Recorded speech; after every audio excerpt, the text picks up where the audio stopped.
Jenggot juga nggak ada. Ya, Arab gundul namanya.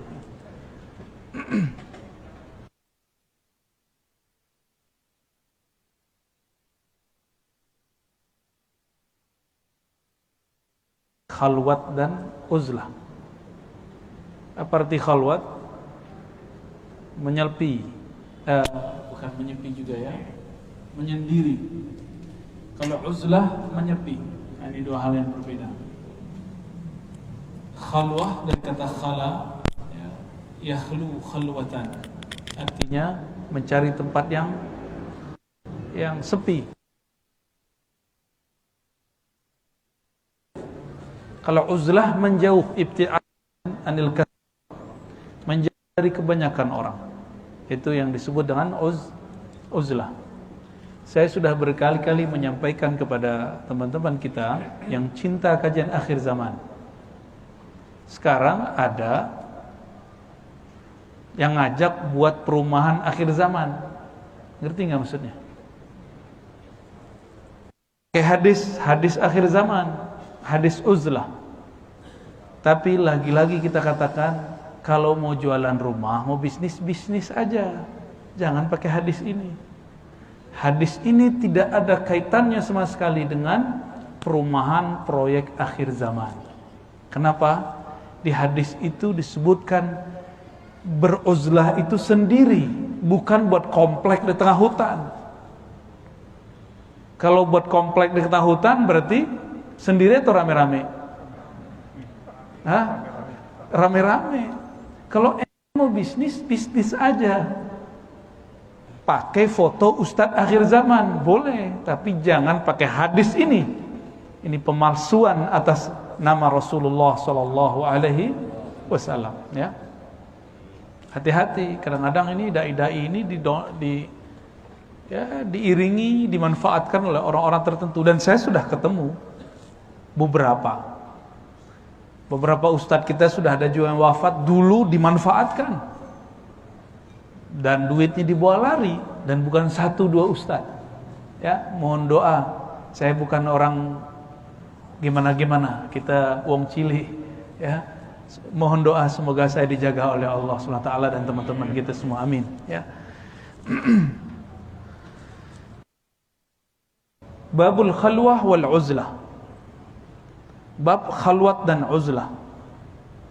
Hadis ini diriwayatkan oleh Imam Al-Qushairi. Jadi Imam Sufi, ini Sufi nih, periwayat hadis. Apa arti periwayat hadis? Berarti dia sama seperti Bukhari, Muslim, Abu Daud, Tirmizi. Bedanya Allah memasyhurkan Imam Bukhari sebagai imam ahli hadis, sedangkan dia dimasyhurkan sebagai imam ahli tasawuf. Coba lihat lafaznya ya. Ini saya zoom ya.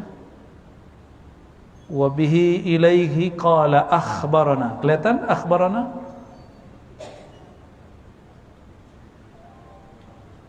Ada lafaz akhbarana, kelihatan? Apa arti akhbarana? Nanti ba'da Isya ada kajian hadis.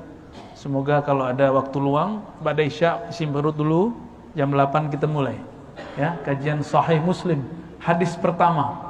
Kemarin baru pengantar tentang ulumul hadis, hadis sahih, hasan, dhaif. Mungkin masih ingat sebagian. Kalau lupa kita ingetin lagi.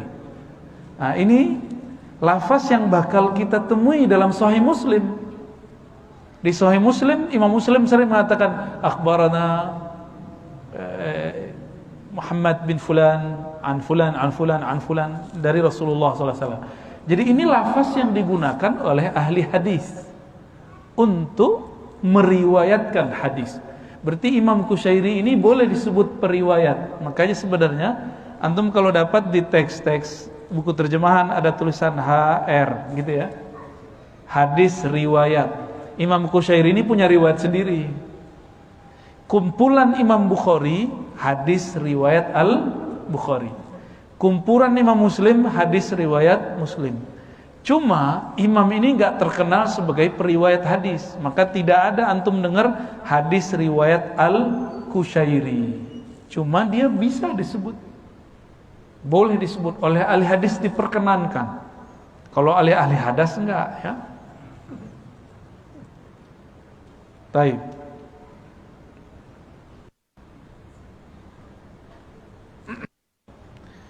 Apa kata beliau? Akhbarana Abul Hasan Ali bin Ahmad bin Abdan. Nah, nama gurunya nih. Nama gurunya Abul Hasan Ali bin Ahmad bin Abdan.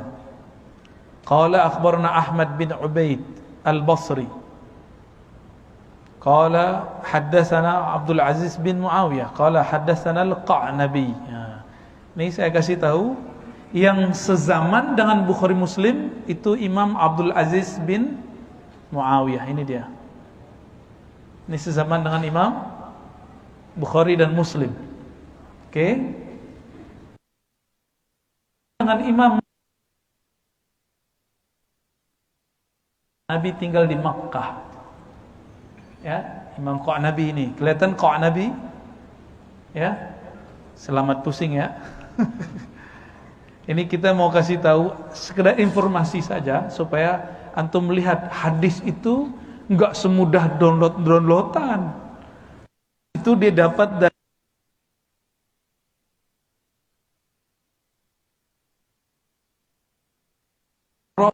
pindah ke Abdul Aziz bin Muawiyah, mereka ini ngaji ke Mekah.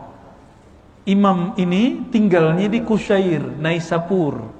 Naisapur itu sekarang Iran. Jadi dulu itu Iran adalah negeri Ahlus Sunnah wal Jamaah. Sampai hari ini masjid di Naisapur masih Ahlus Sunnah kebanyakan. Sampai sekarang. Cuma karena pemerintahan resminya Syiah, mereka tidak bisa seleluasa seperti kita. Sebenarnya di Saudi resminya Wahabi, Ahlus Sunnah seperti kita buat pengajian seperti ini di sono. Antum nggak bisa buat maulidan di sono. Ya, langsung dibubarin sama askar. Bukan karena corona, bukan karena kerumunan, tapi karena memang di situ dianggap bid'ah. Salawat pindah ke negeri ini, penanda nur salawat masih ada maulidun Nabi sallallahu alaihi.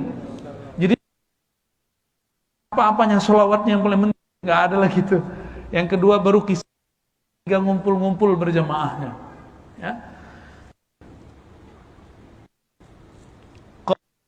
Abdul Aziz bin Abi Hazim, kata Qa'nabi dari Abdul Aziz bin Abi Hazim, dari Abu Hazim, dari Ba'ajah bin Abdullah bin Badr Juhani, dari Abu Hurairah. Abu Hurairah, lihat nggak paling atas ujung? Abu ya salam. Nah, kelihatan? Abu ya. Ini titiknya nggak muncul, ada ya. Abu Hurairah yang paling atas kanan.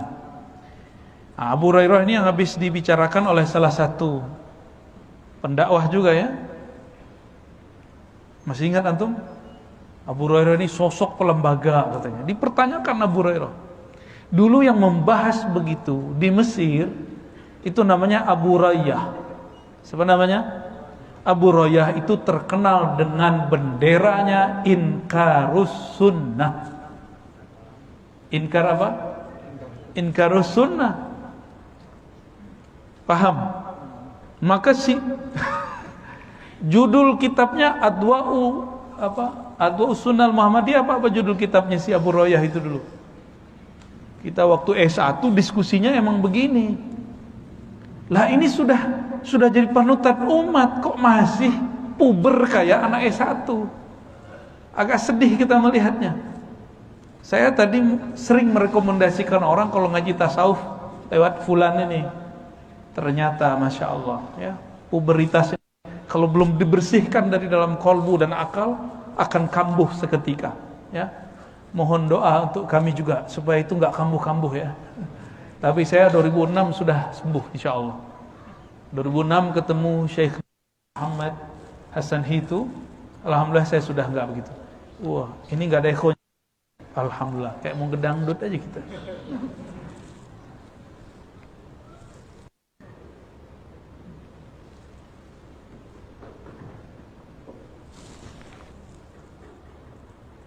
Tes.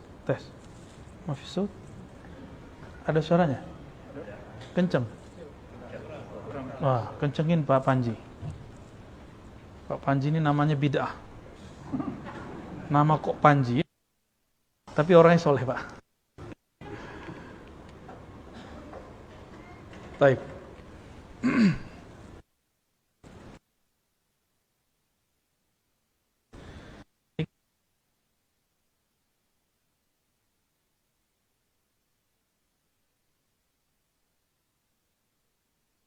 Tahun 53, ada yang mengatakan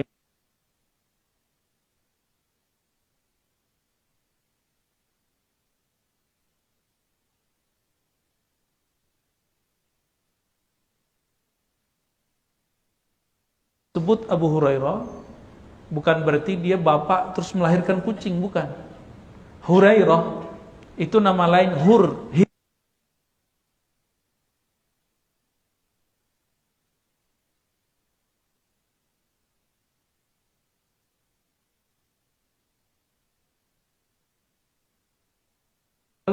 Andalus, orang Andalus itu dulu seperti Amerika sekarang, seperti Inggris sekarang.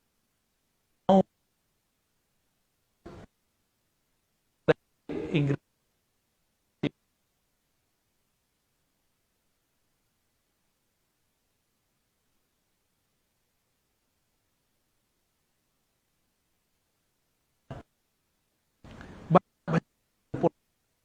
dan mereka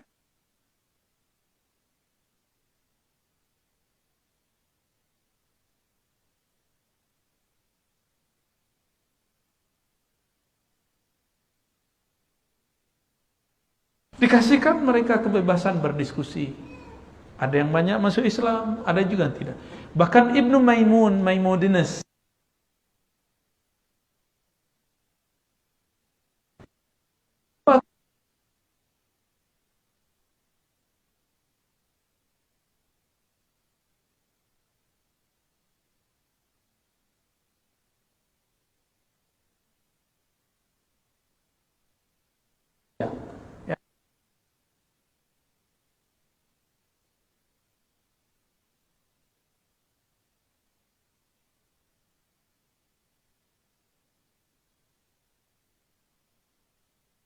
di Nusantara, jiran, semuanya bersiap-siap.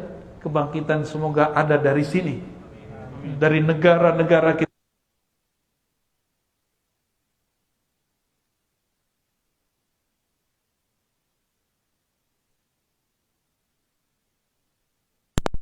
Membuat mereka dulu menjadi negara yang kuat, menjadi mujahid-mujahid yang tidak takut mati, menjadi dai-dai yang tulus kepada Allah Subhanahu wa taala, ahli hadis yang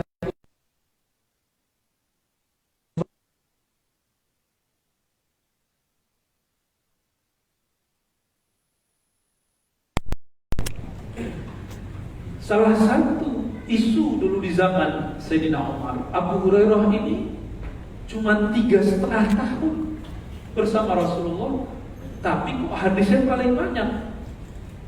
Gitu. Sempat terjadi isu begitu. Ini Abu Hurairah ya. Dia cuma berapa tahun? 3,5 tahun. Di riwayat kedua 4,5 tahun.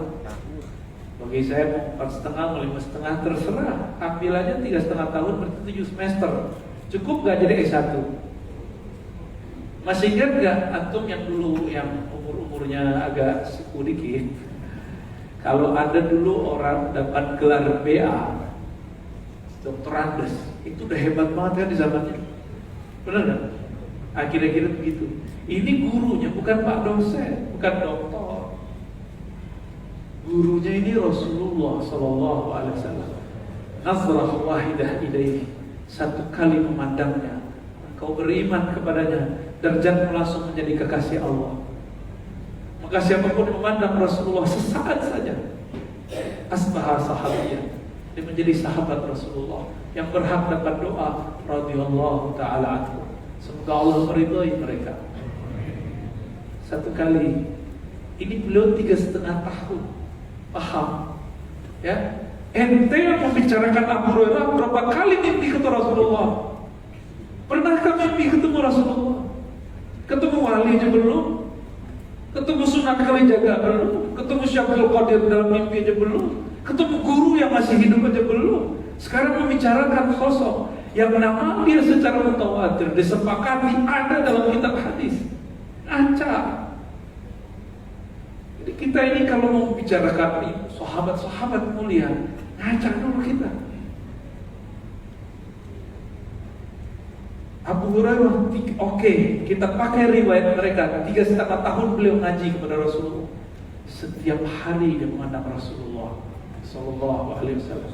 Antum ketemu Habib Jindan, minta foto, dia kan?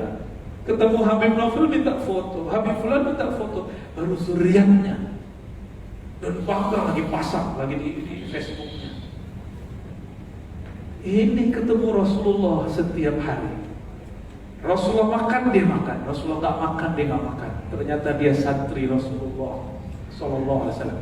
Jadi Rasulullah itu yang ngaji kepada beliau ada pengusaha, Abu Bakar Umar pengusaha. Ada mantunya Utsman Ali, pengusaha juga Utsman. Kalau Ali muallim guru. Ada santri murni Abu Hurairah, Abdullah bin Amr. Abdullah bin Amr ini punya ayah namanya Amr bin Al-As. Dia dan ayahnya cuma beda 12 tahun. Bapaknya umur 11 tahun, ujung 11 tahun dinikahin sama membahannya. Ya. Jadi umur 12 tahun, udah punya anak. Namanya Abdullah bin Amr. Akhirnya bapaknya masih segar, masih kerja. Dia bilang, kamu ngaji sama Rasulullah. Disediakan kertas mahal, kertas dulu seharga 1 onta. Abdullah bin Amr diberi fasilitas karena dikader oleh Amr menjadi pemimpin masa depan berkhidmah kepada Rasulullah Sallallahu Alaihi Wasallam. Benar, beliau menjadi gubernur, ayahnya juga gubernur, beliau jadi diplomat dan menjadi saingannya Sayyidina Ali waktu belajar. Maka sampai nanti bab politik itu bersaing. Abdullah bin Amr pro Muawiyah, Ibnu Abbas, Abu Hurairah ini pro kepada Ali. Jadi sahabat-sahabatnya juga beda politik. Antum sekarang kayaknya cuma beda politik, cuma ya salah. Udah main kafir-kafirkan, ya. Udah mulai bidah-bidahkan, udah mulai mentohut-tohutkan. Nauzubillah min dzalik. Nauzubillah, subhanallah. 3,5 tahun, coba hitung. Setahun berapa hari? 365 kali 5 waktu. Berapa kali? Kali 3,5 tahun. Apa kata Nabi? Man ra'ani fil manam faqad ra'ani. Yang mimpi aku betul-betul melihat. Sekarang dia bukan melihat Nabi mimpi. Man atuba liman ra'ani. Beliau mengatakan beruntung yang melihat aku. Beruntung yang melihat aku. Wa aman, Nabi percaya kepadaku. 7 kali Nabi ngomong Tuba, Tuba. Tuba itu ternyata syajaratun fil jannah, adalah surga, nama benda-benda pohon di surga. Maka ungkapan Tuba berarti beruntunglah orang-orang yang memandangku, percaya kepadaku. Abu Hurairah 3,5 tahun memandang secara fisik dan dia percaya. Bukan mimpi. Ini jangan-jangan yang ngomong begitu mimpi Nabi aja belum. Kalaupun mimpi Nabi mungkin kena prank kali ya. Mungkin bukan nabinya kita. Baik.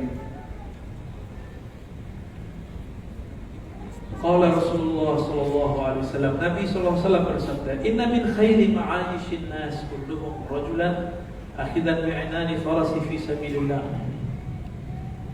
In sami'a faz'atan aw hay'atan kana 'ala matni farsi yabtaghi al-mawta aw al-qatla fi mazanni." Ada 2 jenis orang terbaik. Pertama, orang-orang yang kehidupannya adalah berjuang fisabilillah dengan kendaraannya, dengan perangkatnya, dengan kekayaannya. Ini terjemahan bebas ya. Kalau secara harfiah, inna min khairin nas, sebaik-baik manusia, sebaik-baik usaha manusia, rajulan akhizan, seseorang yang menarik kekang kudanya fi sabilillah, di jalan Allah. Saya terjemahkan pertama tadi apa? Sebaik manusia adalah orang yang menggunakan perangkat-perangkatnya, kekayaannya, kepemilikannya untuk berjuang fi sabilillah. In sami'a faz'atan aw hayatan kana 'ala manti farsi yabtaghi al-mauta aw al-qatla fi madhanni. Jika dia mendengarkan suatu teriakan, maka dia bersiap-siap untuk mencari mati syahid. Nanti tenang dulu itu, jangan main bom dulu ya. Kalau itu ke masjid, itu orang nyembah Allah, jangan dibom. Maka teman-teman para mujahid yang di dalam dirinya ada nur jihad, antum nurnya jangan dibuka di sembarang tempat. Berjuang itu ada babnya, ada fikihnya, ya. Tidak boleh sembarangan kita ngebom. Saya juga pengen jadi mujahid. Dan saya pengen mati fisabilillah. Tapi jangan bunuh teman sendiri, cuma beda faham. Jangan. Kita ini berjuang terakhir, masih ada di perjuangan lawan Dajjal, melawan tentara Dajjal. Habis itu khilafah Imam Mahdi, masih ada lagi Ya'juj Ma'juj. Antum kalau yang hobi-hobi perang tunggu sabar dikit. Panjang itu ceritanya tuh. Yang hobi mana-mana, latihan aja sekarang, tapi jangan untuk mana teman-teman kita ya. Cuma beda politik, beda mazhab, beda manhaj, udahlah. Maka kalau antum melihat saya debat, saya kritik salafi, bukan berarti saya benci salafi. Saya kritik siapa? Kelompok ini, kelompok itu, bukan berarti saya benci mereka. Saya berharap kita satu barisan sebenarnya. Cuma kan mereka duluan serang kita.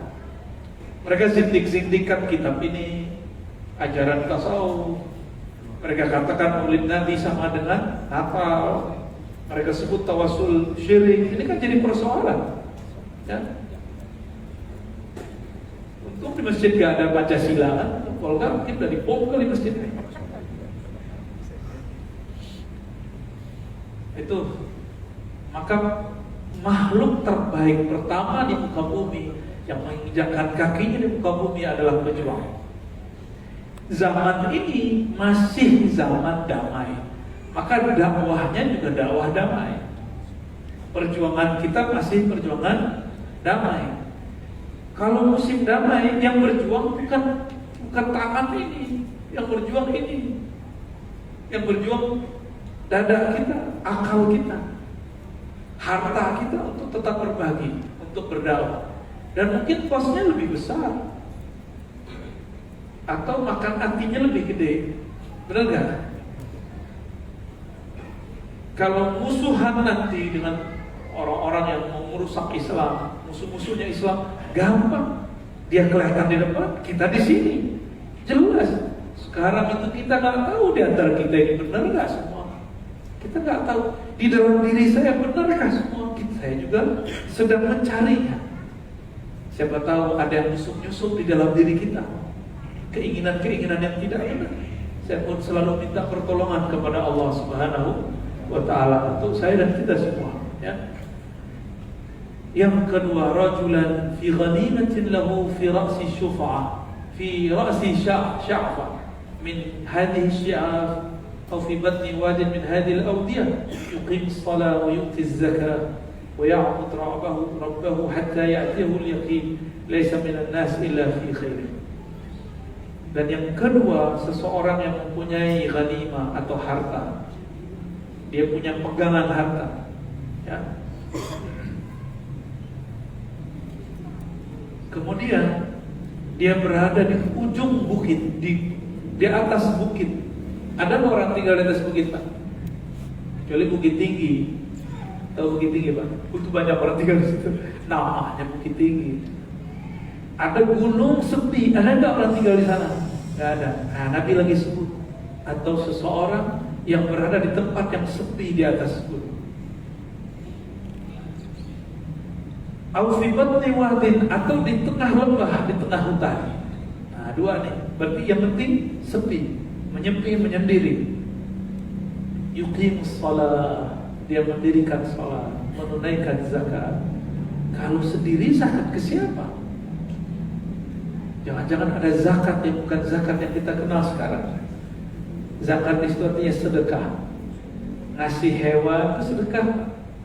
Nabi mengatakan, jika ada buah jatuh dari pohon lalu dimakan oleh burung, itu sedekah. Baru dengar atau hadisnya? Rawahu Ar-Razi. Bukan hadis Ar-Razi, itu ada di Sunan Tirmizi, itu hadis sahih. Ada orang lewat mungut, itu sedekah.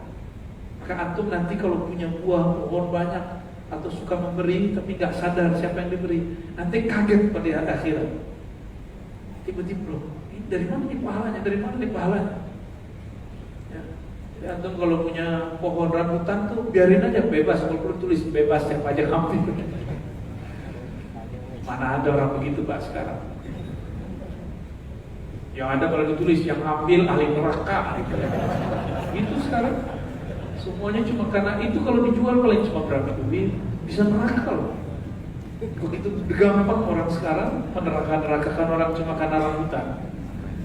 Ya'bud rabbahu hatta ya'tiyahul yaqin. Ya'bud, dia menyembah Rabbnya sampai datang hari yakin. Yakin itu hari kematian. Laisa minan nas illa fi khair, ya. Apa kata beliau? Qala al-ustaz, pengarang kitab ini, al-khalwah sifatu ahli shaffah. Berkhalwat, menyendiri di tengah keramaian, itu ciri-ciri orang yang qalbunya bening. Wal uzlah min amarati ahli al-uslah. Sedangkan uzlah menjauhkan diri dari keramaian. Kalau tadi menyendiri dalam keramaian, khalwah. Kalau sekarang uzlah menyendiri dari keramaian itu. Min amarati ahli al-uslah. Ini adalah tanda-tanda orang yang usul sampai kepada Allah. Tapi itu baru awal, ya, awal sampai. Pernah jatuh cinta? Pernah? Jujur aja Pak, antum gak tahu cinta ya? Pernah jatuh cinta kah? Pernah. Kalau sudah jatuh cinta, ini bukan nama sesama jenis, nama lawan jenis. Kita suka dia, dia suka kita. Suka gak berdua? Suka. Benar. Itu normal secara manusiawi. Maka berkatalah Imam Qushairi, jika kau suka menyepi, menyendiri, mojok kalau bahasa kita, berkhalwat, beruzlah dengan kekasih, maka ketahuilah orang-orang yang usul, orang-orang yang ruhaninya sampai kepada Allah, cintanya kepada Allah, mereka hanya ingin menyendiri bersama Allah Subhanahu wa ta'ala. Itu yang disebut ahlul uslah, ya.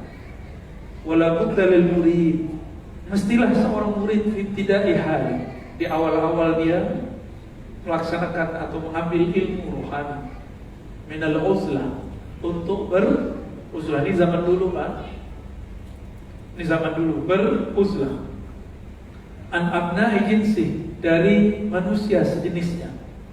Summa fi nihayatihi minal khalwah, atau di ujung khalwatnya, litahaqqihi bi unsi, supaya dia bisa membuktikan bahwa dirinya betul-betul cinta kepada Allah Subhanahu wa ta'ala. Ini Allah. Biasanya gak usah Allah deh, seorang laki-laki atau perempuan yang jatuh cinta, dia muji pasangannya. Kalau perempuannya agak religius sedikit, kalau kamu serius, datangi ayah ibuku, gitu kan? Gitu kan? Lain kalau mahasiswa-mahasiswi, Bang, jemput dong, nah, anterin dong.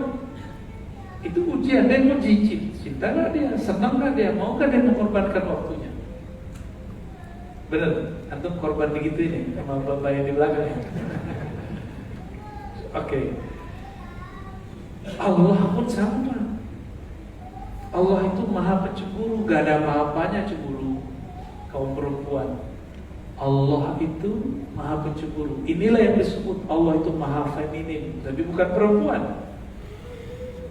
Maha feminim dalam artian Allah sangat cemburu, dan kalau ada kekasihnya diganggu oleh yang selain dirinya, Allah akan melabrak mereka. Maksudnya gimana tuh? Putus atau dilabrak? Pilih mana tuh? Kalau kita ini menduakan Allah dengan pekerjaan, Allah masih sayang kita, pekerjaan diambil. Paham maksudnya? Antum masih ingat kisah Sayyidina Ibrahim? Sayyidina Ibrahim alaihissalam disebut Khalilullah. Khalilullah itu sederajat di bawah Habibullah. Satu derajat di bawah Habibullah. Khalil artinya teman ngobrol, teman berkeluh kesah. Khalilullah. Sayyidina Ibrahim 70 tahun lebih tidak punya anak, diberikan anak. Ternyata Nabi Ibrahim asik punya anak. Tiap hari dibuatin masakan, dicariin, semua yang bikin dia nyaman. Allah Maha tahu isi hati, tapi secara hukum sababiah, hukum asbab perlu diuji Nabi Ibrahim.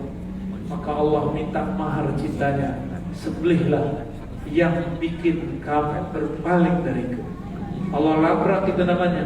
Itu cara Allah melabrak Nabi Ibrahim. Jadi enggak? Mau disembelih enggak? Mau disembelih. Habis itu apa? Kata Allah, sudah aku ganti dengan bizabhin azim. Cukup kamu ambil ternakmu, itu gantinya. Berarti kamu memang cinta kepadaku. Nabi Ibrahim ini diuji. Kalau sudah Nabi, yang masuk ke dalam kalbunya pasti kalam ilahi. Dia mimpi tapi masih kurang yakin. Nah ini mulai diragukan. Maka Nabi Ibrahim diuji terus sampai 3 kali mimpi. Akhirnya beliau pun musyawarah. Nah inilah ilmu besar. Meskipun kita dapat isyarat ilham, gak boleh langsung tabrak. Apalagi cuma antum dapat paham di suatu pengajian, gak boleh langsung dipakai. Konfirmasi dulu kepada masyayikh kita, ya. Seperti Nabi Ibrahim konfirmasi bahkan kepada anaknya. Ini filosofinya, ya. Kalau kita lihat analognya, jadi paham maksud cinta itu.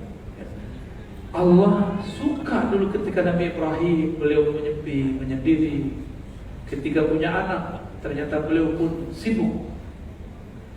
Allah kalau lihat antum ini sibuk main handphone malam hari, orang harusnya tahajud masih main handphone. Nanti bisa Allah ambil matanya, bisa Allah ambil handphone. Pilih mana? Kalau Allah sudah biarkan, berarti Allah sudah tidak cinta. Kalau handphonenya rusak, jatuh, wah berpelajaran tuh, ya. Masa bangun tidur cari handphone? Terantum mati di alam kubur itu kan perasaan kayak bangun tidur. Serius loh ya. Kalau belum antum mati aja dulu, biar tahu rasanya. Orang kalau mati suri, itu kan mati beneran, cuma dia hidup lagi. Allah kembalikan. Orang kalau mati bangun itu dia ngerasa kayak biasa. Sadar-sadar kalau dia melihat alam lain, kok beda ya? Dan paling parah nanti kalau tiba-tiba munkar nakir datang. Waktu lagi nyari handphone, kan handphone gua mana? Ya salah. Apalagi tidurnya pakai TV. Jangan tidur pakai TV. Hidupkan TV di kolbu. Hidupkan smartphone yang ada di kolbu, ya. Smart kolbu. Kolbu kita cerdas, lebih cerdas dari itu. Antum paling-paling cuma bisa nonton YouTube. Kalau di kolbu ini bisa ketemu dengan siapapun, bisa ketemu Rasulullah, mimpi, ya, bisa. Itu Rasulullah sendiri yang mengajarkan, ya. Ini baru permulaan bab uzlah, ya. Nanti kita lanjutkan di bulan depan, insyaallah. Apa kata beliau? Uzlah itu ayya'taqidah. Jadi kita kalau menjauh dari orang, nah antum nih, mohon maaf nih, banyak orang hijrah merasa dirinya dirusak oleh komunitas selamanya. Ini orang hijrah, kebanyakan begitu. Benarkah cara berpikir begitu? Coba lihat ilustrasinya. Orang kalau hijrah, apa kata dia? Saya punya komunitas lama, terus pindah, ada hijrah namanya, ya. Terus pindah ke komunitas baru. Apa yang kita yakini saat kita hijrah? Antum saat hijrah ke komunitas baru, di sini banyak maksiat, oke, banyak maksiat. Kalau kita mengatakan, gue nggak mau lagi ke sana, ntar gue rusak sama kalian, itu orang sombong. Jadi dalam ilmu tasawuf sampai begitu diurus, Pak. Maka teman-teman yang merasa dirinya hijrah, ini adab hijrah. Ini adab hijrah. Kalau kita pindah dari suatu komunitas yang menurut kita kurang baik, apa kata-kata yang kita munculkan? Ya Rabb, aku niat hijrah karena Engkau. Karena mungkin akulah penyebab mereka rusak. Karena mungkin akulah yang membuat mereka itu kacau. Karena aku mereka kacau. Atau mereka sudah kacau, tambah aku tambah kacau lagi. Itu keyakinannya. Bukan berarti kita mau bersih-bersih diri dari mereka. Maka setiap hijrah yang seakan-akan sekarang hijrahnya suci, yang sebelumnya itu kotor, sebelum itu dia benci, dia katakan itu musik saya haram. Ente kalau maksiat karena musik silakan, tobat aja. Tapi gak usah salahkan musiknya. Ya, ini berulang-ulang saya sampaikan. Musik bisa gak maksiat? Yang maksiat siapa? Yang main musik. Sekarang antum salahkan musiknya. Itu kalau dia bisa bicara, dia akan demo di hadapan Allah SWT di dunia dan di akhirat. Oh, dulu itu bikin saya maksiat karena musik saya maksiat. Bukan, justru kamulah yang menyebabkan alat musik itu masuk ke tempat maksiat. Jangan dibalik. Itu childish, anak kecil yang begitu, yang menyalahkan benda-benda, yang menyalahkan. Nah, ada lagi yang lebih canggih. Saya nggak mau temenan sama dia, dia merusak saya, gitu. Itu kata-kata yang disampaikan oleh ahli neraka kepada syaitan. Surah Al-Hasyr, silakan dibaca. Mau ulang kalimat itu. Kenapa di surah Al-Hasyr muncul kisah itu? Karena Allah Subhanahu wa taala tahu manusia suka menyalahkan orang lain. Maka teman-teman, apapun maksiat antum dah masa lalu tutup, dan tidak usah salahkan partner kita yang maksiat. Antum mau ngapain aja dulu, mau korupsi, mau zina, mau menyabu, mau apa, gak usah salahin mereka. Katakan, aku yang salah ya Allah. Ya, jangan salahkan dia, jangan salahkan komunitas, jangan salahkan bandar. Apalagi antum nyalahin wali kota, Pak RT, lo salah apa dia? Gak ada urusan, salahkan diri sendiri. Baru benar hijrahnya, ya. Jadi ini cara memahami teks. Ini kan teks lama. Untuk sekarang antum disuruh uzlah mungkin ya. Uzlah aja rumahnya dibuat bareng-bareng di tengah hutan, ya. Hijrah-hijrahan, ya. Perumahan akhir zaman, ya salah.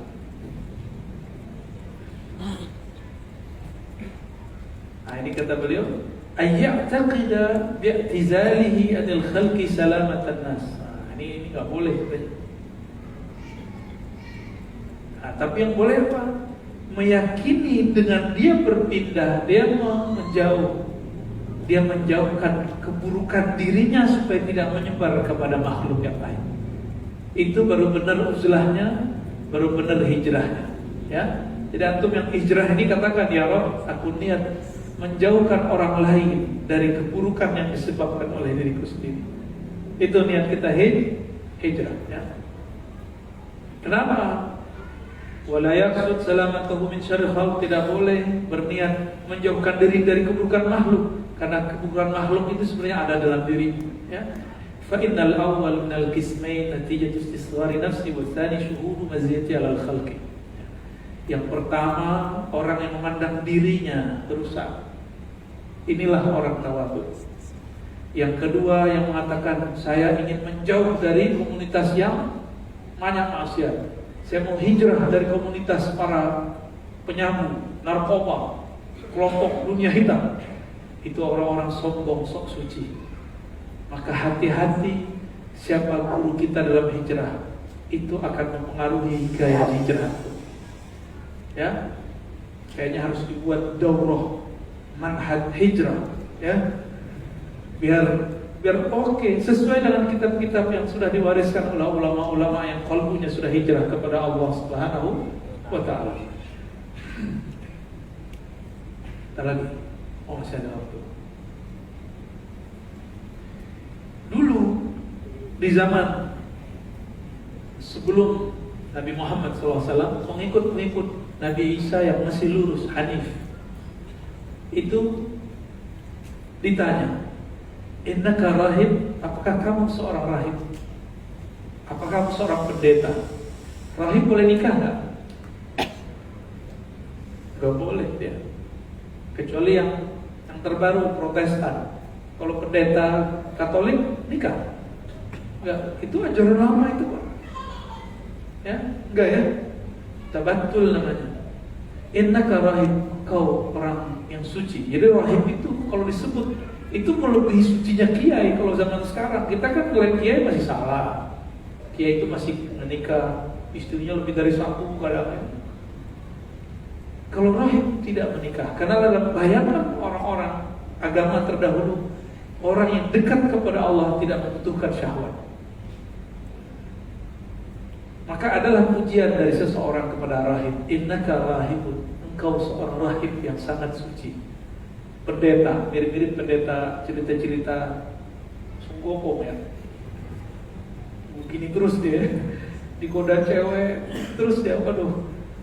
Kita salut tuh kalau ada orang begitu ya.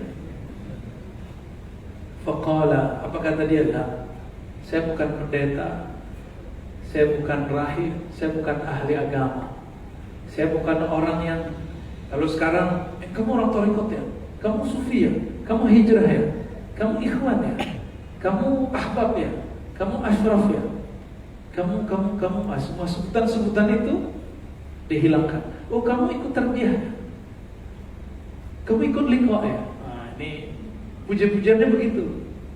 Ya, saya dulu kan waktu mahasiswa udah jaga jenggot, kemana-mana pakai baju koko. Kata kawan, inti ya akhi, rajulun.